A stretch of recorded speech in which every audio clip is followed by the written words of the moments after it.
Вось гэта прыгожы гатэль, бізнес-цэнтр, дзе збіраюцца розныя участнікі розных дэлегацый і іншых мерапрыемстваў. А вось гэта вы паглядзіце. ТПшка стаіць. Каб калі які-небудзь жыхар з далёкага ўсходу паглядзеў у акенца і убачыў трашнік, убачыў сваіх пандаў, і так яму стала цёпла і прыемна на душы.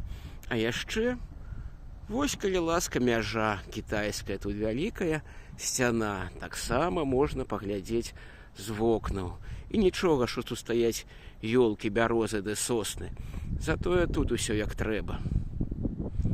Бачыце, як падышлі? Ну, прыгожа, нічога не скажаш, прыгожа, адпаведна. А што ж, кітайскі вялікі камень. Тут сучасная кацельня ў іх свая стаіць. Всё як трэба. І падстанцыя добрая. Таксама. Прывітанне з Кітайскай Народнай Рэспублікі.